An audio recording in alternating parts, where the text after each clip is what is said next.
Ha da da da da. Of course, it's the George Floyd challenge and it's going around. It's absolutely disgusting.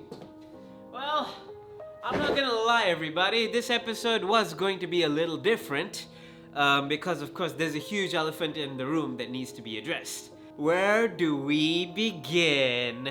Not too long ago, Samantha Katie, Miss Malaysia year 2017, yes? Posted some stuff on her Insta story which were a little questionable. It was regarding the Black Lives Matter movement. Phrased it very poorly, saying something along the lines of black people's souls, they chose to be black. It's just a lot of spiritual stuff, okay? As it's hard to make sense of it. After she put this out, Malaysia pretty much just exploded into flames. Is Samantha Katie racist? Maybe. Maybe she might have some outdated views on other races. But nonetheless, it was very insensitive. But with all that being said regarding the Black Lives Matter movement, we have some questions to ask. Number 1, what is the goal of Black Lives Matter? The goal was to reduce police brutality and police profiling of minorities, and especially dark-skinned minorities. Another goal was equal rights, equal treatment, equal sentencing. They want equality. They do not want to be part of systemic racism. They do no longer want to be a victim of it. Now, with that in mind, the goals in perspective here, has this entire Samantha Katie moved our country in these respects? Has it benefited our society in the ways that Black Lives Matter was supposed to? And if you ask a lot of dark-skinned minorities, such as myself, I don't think that the best things we can do for this world are to go lynch one racist and call it a day. Oh, everybody bash Samantha Katie. I guess that's the end of racism in Malaysia. No, it's not true. I guess you feel outraged, a moral need to say something. Sure, but we can't lose sight of why we're doing it in the first place. And why we should be doing it is to help minorities and dark people here.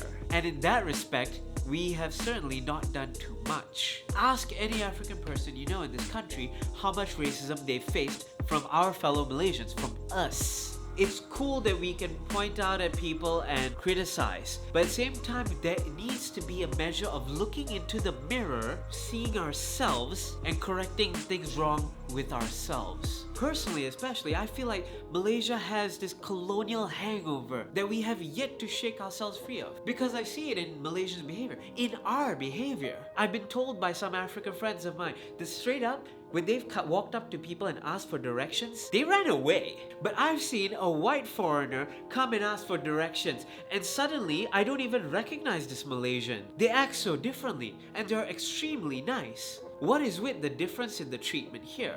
White foreigners are expats. Dark foreigners are immigrants.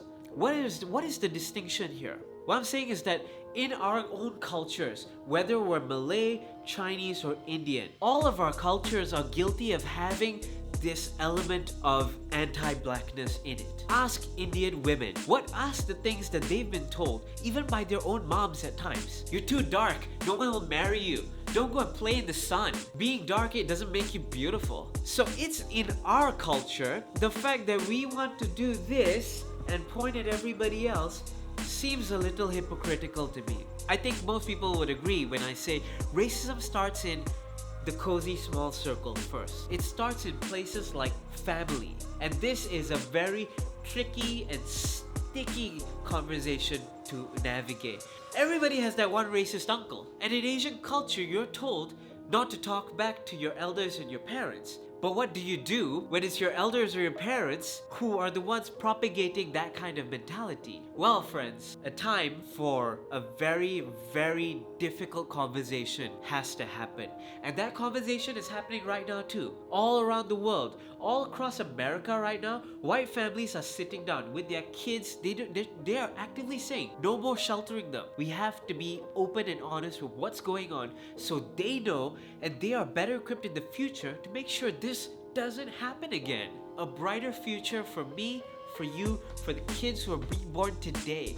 It's too late for most of us, but we can still make a difference and make it better for those coming later on. Re-educating, changing the culture. And a lot of people here believe that culture is set in stone, that laws are set in stone, that tidak apa attitude of it doesn't affect me, so why should I give a shit, right? No, it starts with us. It starts with this generation voicing it out. When you see minorities being picked on, that you stand up for them and you speak out. So it starts with you and I now, and no one else. So you can't go around blaming Samantha, Katie, can't go around blaming anybody else. Because the change starts here, not in some beauty queen. So that's the video, ladies and gentlemen. Thank you so much for joining us here today. I'm sorry if anything I've said here has offended you. I truly don't mean to. I think we as a country need to keep ourselves focused and keep ourselves moving forward for a better and more peaceful future together. With that being said, don't forget to like, share, and subscribe to World of Buzz, and I'll catch you guys in the next one. Ciao.